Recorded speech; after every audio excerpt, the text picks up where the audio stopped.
Good morning students. आज हम करेंगे test of significance for difference of proportions. Book में फंडामेंटल मैथमेटिक्स है, फंडामेंटल ऑफ मैथमेटिकल स्टैटिस्टिक्स। इसमें पेज नंबर है 14.15 पेज नंबर, वहां से भी तुम देख सकते हो। बाकी मैंने नोटबुक में लिखा हुआ है। देखो क्या है, हमने जो पहले किया था वहां पे सिंगल प्रोपोर्शन का था। सिंगल प्रोपोर्शन मींस एक चीज और नोट करो पहले तो तुम कि कैपिटल पी हमेशा पॉपुलेशन के लिए कंपेयर किया जाता है, लिया जाता है, और स्मॉल पी हमेशा से सैंपल के लिए लिया जाता है। स्मॉल पी के लिए मैं ये ऐसे डिनोट करूंगी और कैपिटल पी को ऐसे।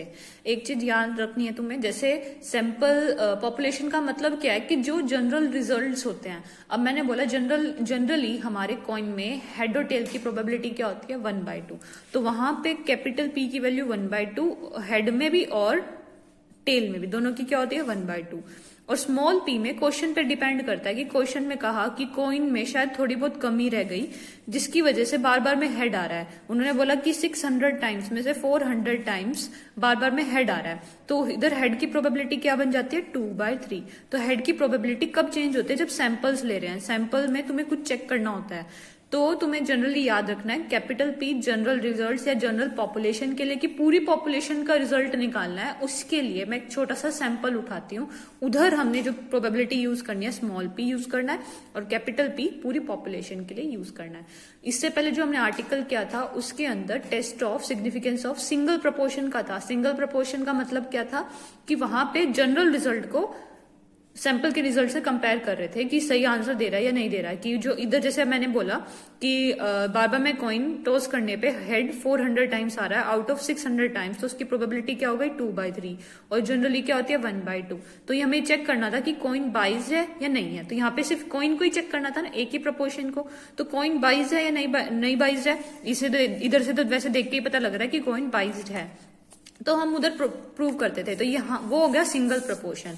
अब हम कर रहे हैं test of significance for difference of proportion. Difference of proportion का मतलब क्या है, अब की बारी मैंने दो पॉपुलेशंस ली। पॉपुलेशन सपोज कर लो कि मैंने एक तो सर्वे कर रही हूँ जिनकी एज उन पीपल की जिनकी एज 60 से अबव है, और उनकी एज जिनकी 40 से 60 के बीच में है।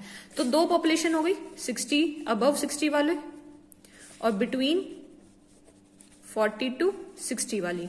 दो प्रोपोर्शंस हो गए, दो पॉपुलेशन हो गई। अब मैंने क्या करना, उन दोनों पॉपुलेशन को एक का नाम कैपिटल P1 दे दिया, एक का कैपिटल 2। ये पूरी पॉपुलेशन हो गई। अब मैंने क्या किया, अब इनसे रिलेटेड मुझे ये देखना है कि किस एज में ज्यादा डिजीज पाई जाती हैं, ये कैंसर किस एज में ज्यादा पाया जाता है। तो हमें ये चेक करना है कि दोनों में, या फिर दोनों में सेम प्रोबेबिलिटी रहती है, ये भी हो सकता है। तो हम दोनों की पॉपुलेशंस को P1 और P2 से डिनोट करेंगे। सपोज कर लो ये 1 लाख है, ये पॉपुलेशन भी 1 लाख है और ये 2 लाख पॉपुलेशन है। अब पूरा रिजल्ट निकालने के लिए मैं दोनों को तो बजाय इन दोनों के अंदर से छोटा छोटा सैंपल ले लूंगी कि कुछ पॉपुलेशन के लिए चेक कर लेती हूँ। मैं इसकी पॉपुलेशन मानती हूँ जो कितने ले लिए, 10 लाख की जगह मैंने 100 पीपल यहाँ से सेलेक्ट कर लिए और 200 यहाँ से सेलेक्ट कर लिए। ठीक है, मर्जी है, तुम्हारी मर्जी है कि कहीं से भी कितने भी सेलेक्ट कर सकते हो। मैंने वैसे ही प्रोपोर्शन लिया है ये। अब N1 यहाँ से 100 हो गया, N2 यहाँ से हो गया। अब जो हमारे चांसेस आएंगे, जो वहां की स्मॉल P1 आएगा, वो प्रोपोर्शन आएगा कि कितने 100 आउट ऑफ 100 मुझे मिले यहाँ पे 25 पीपल जिनको कैंसर था, और यहाँ पे आउट ऑफ 200 मुझे यहाँ पे ऐसे 50 मान लो, 55 पीपल मान लो कि कितने मिले, कैंसर पेशेंट मिले। समझ आ रहा है क्या कर रहे हैं हम। अब की बात दो डिफरेंस ऑफ पॉपुलेशन को चेक कर रहे हैं, एक अबव 60 वाले को और एक अबव 40 to 60। ये मैं एक एग्जांपल ले रही हूँ, तुम्हें क्वेश्चन अच्छे से समझ आएगा। इधर से दो पॉपुलेशन उठानी है, एक P1 और एक P2। जो फर्स्ट वाला मैं उसमें कैपिटल P1 मतलब पूरी बहुत बड़ी पॉपुलेशन है, दो अलग अलग पॉपुलेशन है, एक अबव 60 वाली और एक अबव 40 बिटवीन 40 to 60 वाली। वहां से 1 लाख लिए, यहाँ से 2 लाख लिए। अब मैंने क्या किया, मैं पूरा रिजल्ट निकालने के लिए, कैंसर चेक करने के लिए किस में ज्यादा मिला जाता है या पाया जाता है, किस एज में जल्दी मिल जाता है, तो हम देखते हैं कि उसमें से सैंपल उठाया। इधर से मैंने 100 पीपल का उठा लिया, इधर से 200 का। तुम चाहो तो दोनों सेम भी ले सकते हो। ठीक है, उसके बाद P1 क्या है कि आउट ऑफ 100 मुझे कितनी पॉपुलेशन मिले, कितने पर्सन मिले जिनको कैंसर था। मैंने बोला यहाँ पे 25 मिले और मुझे यहाँ पे 55 मिले। अब दोनों की प्रोपोर्शन निकाली, यहाँ पे पॉपुलेशन का आंसर आ गया 1/4 और यहाँ पे कितना आएगा, देखो 2 से डिवाइड करोगे कितना बन जाएगा यहाँ पे 0.275 और यहाँ पे कितना मिल रहा है 0.25। अब तुम्हें ये चेक करना है टेस्ट स्टेटिस्टिक्स लगा के कि दोनों में, अब मैं क्वेश्चन बोल देती हूँ, क्वेश्चन पेपर में बोल देंगे प्रूव करो कि in both the population there is no difference, there is no significant difference in the population proportion for having cancer at any age. ठीक है, तो ये मिल गया मुझे। अब मैं ये प्रूव करने के लिए कह रही हूँ, तुम्हें प्रूव करना है कि दोनों में कोई डिफरेंस नहीं है। तो हम क्या सेटअप करते थे नल हाइपोथेसिस में कि दोनों में कोई डिफरेंस नहीं है, तो हम दोनों की पॉपुलेशन को क्या मान के चलेंगे नल हाइपोथेसिस में, capital P1 is equal to capital P2। ठीक है, फिर हम प्रूव करेंगे, फिर वहां के लिए फॉर्मूला, जैसे वहां पे हमारा फॉर्मूला आता था general Z is equal to, मैंने क्या बताया था, x minus EX by variance of x under root में। यहां पे वहां पे हो गया था P minus EP by variance of P, लेकिन यहां पे क्या चल रहा है, तुम्हारा डिफरेंस चल रहा है, तो डिफरेंस की जगह यहां पे आ जाएगा small p1 minus small p2। ठीक है, बिल्कुल सेम प्रोपोर्शन में चलेगा, minus E of small p1 minus, अब के बाद डिफरेंस चेक कर रहे तो डिफरेंस ले लिया bye difference of variance of p1 minus p2। बस ये तुम्हारा फॉर्मूला चलना है जो हमारा डिफरेंस ऑफ प्रोपोर्शन का है। तुम्हें आर्टिकल अगर ये समझ आ गया तो तुम्हें आर्टिकल भी समझ आ जाएगा। अब आर्टिकल पे आते हैं। देखो, suppose we want to compare 2 distinct populations. मैंने 2 डिस्टिंक्ट पॉपुलेशन ली थी, जैसे मैंने बोला अभी कि 2 एजेस ले ली थी, एक पीपल ले लिए थे जो अबव 60 थे और दूसरे पीपल ले लिए थे जो 40 टू 60 के बीच में थे, to a certain attribute. Attribute क्या है, जो भी तुम चेक कर रहे हो, मैं यहाँ ये चेक कर रही हूँ कि कैंसर कितने पेशेंट्स में पाया जाता है। Let x1 x2 be the number of person possessing the given attribute. जैसे मैंने यहाँ पे क्या लिया था, x1 x2 क्या बोला था, यहाँ पे 25 x1 की वैल्यू थी और 55 x2 की वैल्यू थी, जो मैंने सैंपल्स का लिया था। पोसेसिंग द गिवन एट्रीब्यूट। एट्रीब्यूट क्या है, यहाँ पे मैंने कैंसर के बोले थे। सैंपल साइजेस, अब सैंपल कितना लिया था मैंने, N1 N2 बोला, यहाँ पे 100 और 200 लिया था। Then the sample proportion. अब सैंपल प्रोपोर्शन मैंने बता दिया क्या होता है कि कितने में से कितने को मिला। अब मैंने ये बोला 25 पीपल ऐसे थे जिनको कैंसर था आउट ऑफ 100, तो N1 क्या हो गया 100 और कितने पीपल को वो कैंसर पेशेंट का मिला। ऐसे यहाँ पे दूसरी पॉपुलेशन में 200 में से मुझे 55 का मिला था, तो मैंने वो लिख दिया। अब बोला if P1 and P2 be the population proportion. अभी मैंने बताया कि जो भी तुम्हें चेक करना है पूरी पॉपुलेशन में से वो कैपिटल P1 और कैपिटल P2 हो जाएगा। देन अब तुम्हें ये ध्यान रखना है कि E ऑफ P1 क्या होता है, कैपिटल P1, कि जो भी एवरेज आएगा P1 का वो क्या होता है कैपिटल P1 का। मतलब जो भी प्रोपोर्शन आई है, यहाँ पे P1 की वैल्यू क्या आई थी 1/4 आई थी ना, तो जब हम यहाँ पे ऐसे कैलकुलेशन से नहीं बता सकती, बस इसने बोला कि E ऑफ P1 हमेशा किसके इक्वल होता है, कैपिटल P के। ठीक है, तो यहाँ पे लिखा E of P1 is equals to P1, ऐसे E of P2 is equals to capital P2। वैसे ये कब होता है, जब हमारी पॉपुलेशन अनबाइज्ड होती है। ये तुम्हारी फर्स्ट यूनिट में आएगा एक टॉपिक जिसमें तुम्हें ये प्रूव करना है कि कब पॉपुलेशन अनबाइज्ड होगी। अनबाइज्ड का मतलब कि उनमें कोई डिफरेंस नहीं है। डिफरेंस कब नहीं होगा, जो मेरी एवरेज आ रही है, किनका एवरेज, जो मेरा सैंपल का एवरेज आएगा। मैंने बोला एक सैंपल मैंने चेक, जैसे मैंने अभी बोला, देखो दोबारा यहाँ पे मैंने सैंपल कितने का लिया था 100 का। अब मैं दोबारा दूसरा कोई सैंपल ले लूंगी 200 पीपल का, वहां से जो रिजल्ट आया, ऐसे कई सैंपल लिए मैंने जिनसे जो आंसर आ रहा है, जो आंसर आए उन सबको डिवाइड बाय जितने लिए थे मैंने, जैसे 10 सैंपल्स ले लिए ऐसे, और सबसे जो रिजल्ट आ रहा है, जैसे यहाँ से 1/4 आ रहा, दूसरी पॉपुलेशन से कुछ आएगा, उन सबका एडिशन, एवरेज कैसे निकालते हैं, उन सबका addition by total number of observation, वो जो आता है आंसर E ऑफ P1, ये सारे P1 को इकट्ठा करके वो क्या आएगा कैपिटल P के इक्वल। कैपिटल P का मतलब जो होता है कि जो यहां से आंसर, अब मैंने 1 लाख पीपल के कितने सारे सैंपल बना लिए, जैसे मेरी क्लास में 100 स्टूडेंट्स हैं, मैंने सैंपल निकालना, मैंने 10 के सैंपल्स बना लिए, मतलब मैंने 10 स्टूडेंट्स एक ग्रुप में डाल दिए, 10 स्टूडेंट्स एक में, 10 स्टूडेंट्स एक में, ये सैंपल्स हो गए सबके।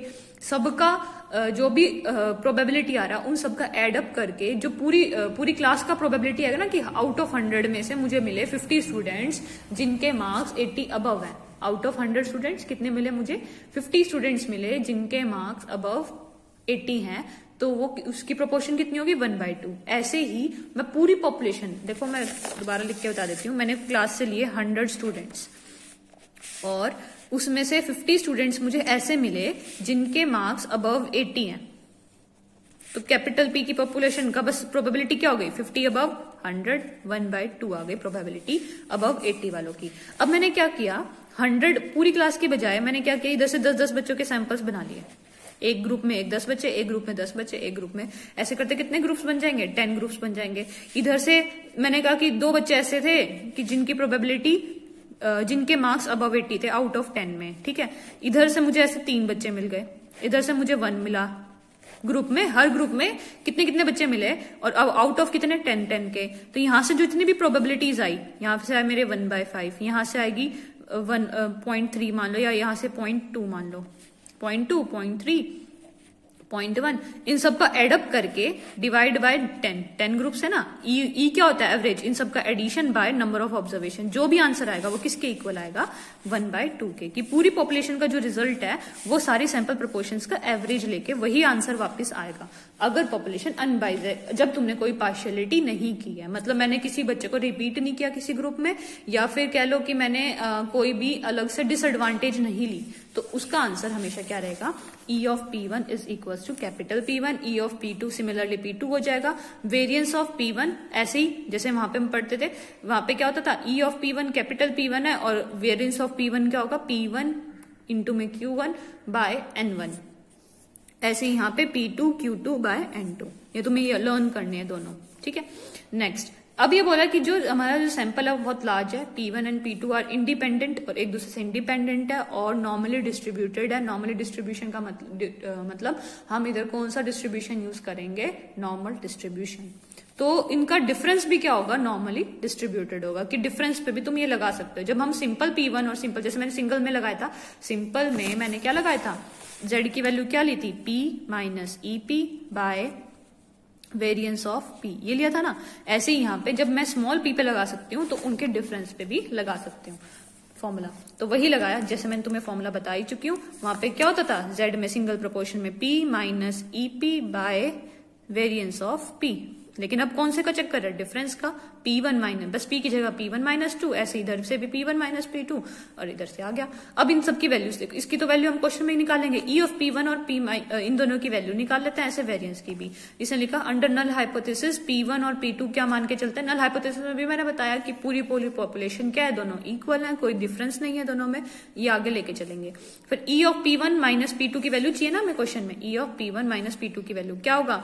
E क्या करता है? जो भी अलग अलग लगा सकते हैं हम, इन दोनों को अलग अलग कर देंगे और इनका माइनस बाहर आ जाता है। प्रॉपर्टी होती है ना ये, E of AX is equals to A of EX, मतलब तुम A बाहर ले सकते हो। और अगर प्लस में हो E of AX plus B, तो E of AX plus B अलग, E ऑफ B अलग। तो सब पे E अलग अलग लगा सकते हो, मतलब लीनियरिटी प्रॉपर्टी फॉलो करता है वो। तो इन सबको अलग अलग कर दिया और इसका माइनस बाहर आ जाएगा। ये -1 कांस्टेंट मान के माइनस बाहर आ जाएगा। अभी मैंने बताया E ऑफ P1 क्या है? Capital P1। E of P2 क्या है? P2।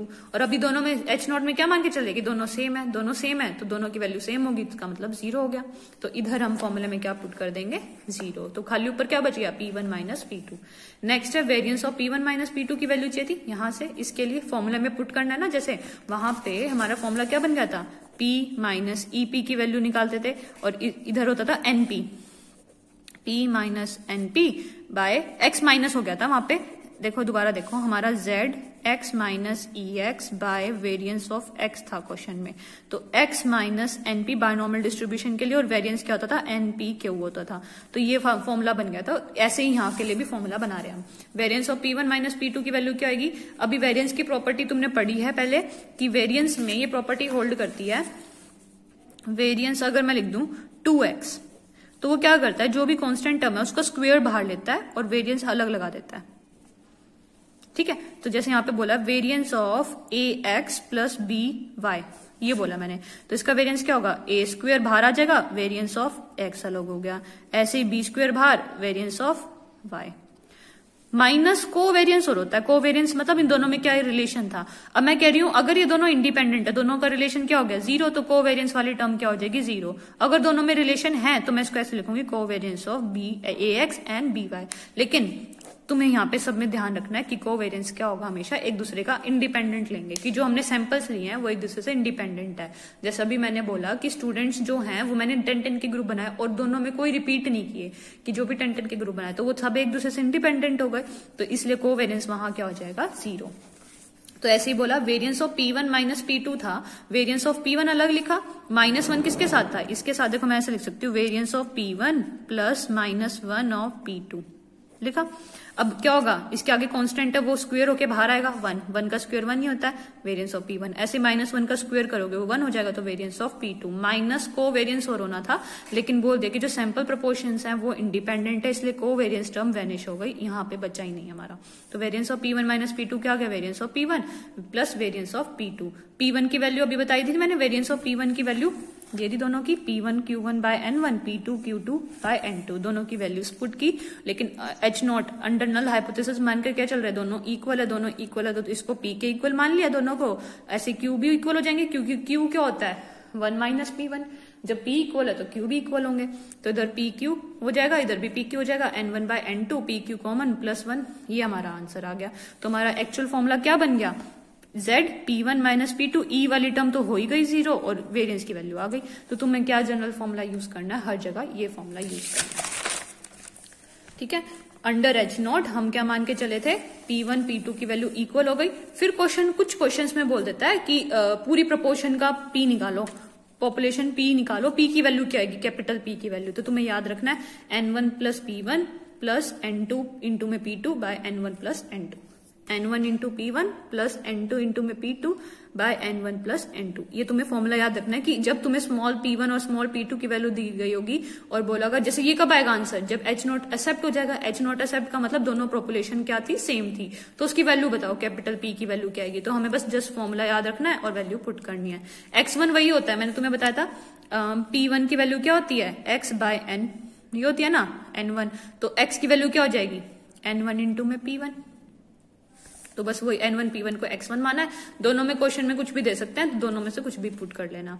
फिर इसका E ऑफ P भी बोल सकता है कि मैंने बोला कि जो अनबाइज्ड है तभी होगा ना पॉसिबल। अनबाइज्ड मतलब दोनों में कोई पार्शियलिटी नहीं कही, दोनों का रिजल्ट सेम है, तो दोनों का रिजल्ट सेम है तो अनबाइज्ड में E ऑफ P की भी वैल्यू निकालो। E ऑफ P की वैल्यू निकालोगे एंड वैल्यू पुट की P की वैल्यू यहाँ पुट की। फिर मैंने बताया E से जो भी कांस्टेंट टर्म है वो बाहर आ जाता है, आ गया E, फिर फॉर्मूला पुट, ये जो बच गया। फिर N1 भी बाहर आ सकता है, N1 E ऑफ P1 बन जाएगा, N2 E ऑफ P2 बन जाएगा। E ऑफ P1 किसके इक्वल है, कैपिटल P1 के, E ऑफ P2 किसके इक्वल है, कैपिटल P2 के। दोनों की वैल्यू पुट की, लेकिन P1 और P2 दोनों इक्वल है, वो क्या है, P है, वो बाहर आ गया, दोनों कैंसिल होके E ऑफ P वापस क्या आ गया, P। इससे पता लगता है कि हमारा पॉपुलेशन क्या है, अनबाइज्ड। समझ आ गया टॉपिक। एक बार इस वीडियो को 2 बार देखना, 2 बार देखोगे तो मुझे पता है कि अच्छे से तुम्हें बिल्कुल समझ आ जाएगा। मैंने जितने एग्जांपल ले सकती थी ले लिए। कल हम इसके क्वेश्चंस करेंगे, 1-2 क्वेश्चन करोगे बिल्कुल माइंड में सेट हो जाएंगे, ठीक है।